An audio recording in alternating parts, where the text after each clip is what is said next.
Now this is stress urinary incontinence, यानी stress के कारण यूरिनरी इनकॉन्टिनेंस होना, इनवॉलेंटरी एस्केप हो जाना यूरिन का, when intra abdominal pressure is increased as in sneezing, coughing, laughing.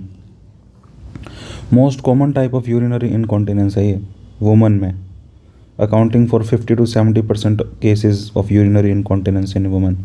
Stress, okay, stress के कारण मतलब एब्डोमिनल प्रेशर के कारण। कोज क्या होते हैं? ब्लैडर नेक डिसेंट, यानी ब्लैडर की जो नेक होती है ना वो नॉर्मली थोड़ी ऊपर होती है, लेकिन ये अगर डिसेंट कर जाए, नीचे आ जाए, तो जो एब्डोमिनल प्रेशर है ना, जो नॉर्मली यहाँ पे आके इसको बंद कर दे रहा था यूरेथ्रा को, ठीक है, यूरेथ्रा पे एक्ट कर रहा था प्रेशर, लेकिन यहाँ पे यूरेथ्रल नेक पे प्रेशर एक्ट ही नहीं कर पा रहा, सिर्फ ऊपर काम कर रहा है, जिसके कारण यूरिन बाहर आ रहा है। सो ब्लैडर नेक डिसेंट के कारण और यूरेथ्रल हाइपर मोबिलिटी के कारण 75 to 80% केसेस में स्ट्रेस इनकॉन्टिनेंस देखने को मिलती है। इंट्रेंसिक स्फिंक्टर डिफेक्ट भी देखने को मिलता है, एक एक्सट्रेंसिक स्फिंक्टर होता है, एक इंट्रेंसिक। तो इंट्रेंसिक डिफेक्ट के कारण भी 20 to 25% केसेस में स्ट्रेस इनकॉन्टिनेंस होती है। In normal conditions, increase in the intra abdominal pressure compresses the upper urethra, leads to continence, but in bladder neck descent compression does not occur, leads to incontinence। Manage कैसे करेंगे? Earlier क्या concept था कि अनैटमिक hyper mobility है urethra की, ठीक है, तो कोल्पो सस्पेंशन कर देते थे, कोल्पो सस्पेंशन कर देते हैं। कोल्पो वर्ड वजाइना के लिए यूज़ होता है, ठीक है, तो वजाइना के साथ सस्पेंड कर देते थे, कोल्पो सस्पेंशन। इंट्रिंसिक स्फिंक्टर डेफिशिएंसी है तो उसके लिए भी प्यूबो वजाइनल स्लिंग यूज़ कर लेते थे, ठीक है, प्यूबो वजाइनल स्लिंग सर्जरी, जैसे Aldridge surgery, McGuire surgery, pubo vaginal sling surgery कर लेते थे इंट्रिंसिक स्फिंक्टर डेफिशिएंसी के लिए। लेकिन नया कॉन्सेप्ट है, कोल्पो सस्पेंशन यूज़ होता है सारे प्रॉब्लम्स के लिए, no separate surgeries for different causes, colpo suspension ही करते हैं, चाहे वो इंट्रिंसिक स्फिंक्टर डेफिशिएंसी हो या फिर एनाटॉमिक हाइपर मोबिलिटी हो। कोल्पो सस्पेंशन जो है वो बर्च कोल्पो सस्पेंशन हो सकता है, ठीक है, बर्च कोल्पो सस्पेंशन। इसमें क्या होता है कि प्रॉक्सिमल यूरेथ्रा जो है ना उसको कूपर लिगामेंट के साथ सस्पेंड कर देते हैं, और ये गोल्ड स्टैंडर्ड ट्रीटमेंट है स्ट्रेस इनकॉन्टिनेंस के लिए।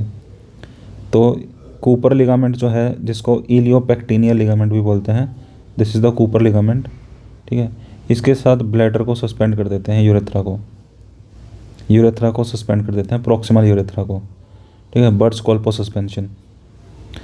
और दूसरा होती है एमएमके, मार्शल मार्शेटी क्रांस सर्जरी। इसमें क्या होता है, प्रॉक्सिमल यूरेथ्रा को कूपर लिगामेंट के साथ नहीं बल्कि प्यूबिक सिम्फाइसिस के साथ सस्पेंड कर देते हैं, लेकिन इसमें फिर कॉम्प्लिकेशन हो जाती है ओस्टाइटिस प्यूबिस, इसलिए अब ये नहीं करते, MMK is not done due to osteitis pubis. Both are abdominal surgeries, in both proximal urethra is suspended. दोनों एब्डोमिनल सर्जरीज हैं, दोनों में प्रॉक्सिमल यूरेथ्रा सस्पेंड करा जाता है, एक में कूपर लिगामेंट के साथ, एक में प्यूबिक सिम्फाइसिस के साथ। अर्लियर टेस्ट फॉर पहले टेस्ट करे जाते थे, क्यू टिप टेस्ट, बोनी टेस्ट, स्ट्रेस इनकॉन्टिनेंस के लिए क्यू टिप टेस्ट, बोनी टेस्ट, लेकिन अब वो नहीं करे जाते। यूरोडायनेमिक स्टडीज़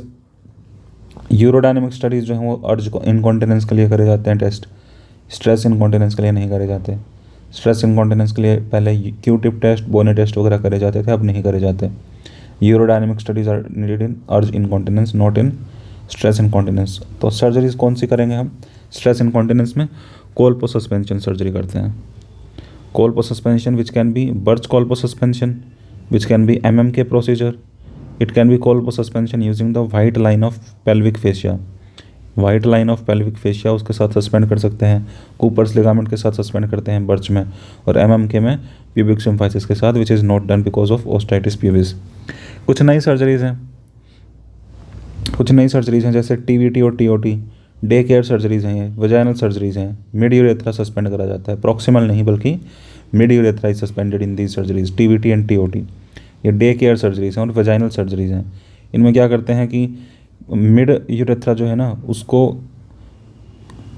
या तो tension free trans vaginal tapes के थ्रू या फिर tension free trans obturator tapes के थ्रू, तो ट्रांस ऑब्चुरेटर टेप्स जो हैं उसके थ्रू सस्पेंड कर सकते हैं। ऑब्चुरेटर टेप है तो ऑब्चुरेटर फोरामेन के थ्रू जाती है ट्रांस ऑब्चुरेटर टेप, या फिर ट्रांस वजाइनल टेप्स जो कि फिर जाके रेट्रोप्यूबिक स्पेस में जाती है, रेट्रोप्यूबिक स्पेस में। So trans obturator tape is better as there is no need to enter the space of Retzius. Trans obturator tape better होती है, क्यों? क्योंकि इसमें रेट्रोप्यूबिक स्पेस में जाने की ज़रूरत नहीं पड़ती, रेट जी स्पेस जिसको बोलते हैं उसमें जाने की ज़रूरत नहीं पड़ती ट्रांस ऑब्चुरेटर टेप में, एंड इसकी फ्यूअर कॉम्प्लिकेशंस होती हैं इसकी वजह से। बेस्ट सर्जरी कौन सी होगी इसलिए? TOT, that is trans obturator tape, then trans vaginal tape, then Burch's colpo suspension जिसमें कूपर लिगामेंट के साथ सस्पेंड करते हैं, and that is all about stress urinary incontinence.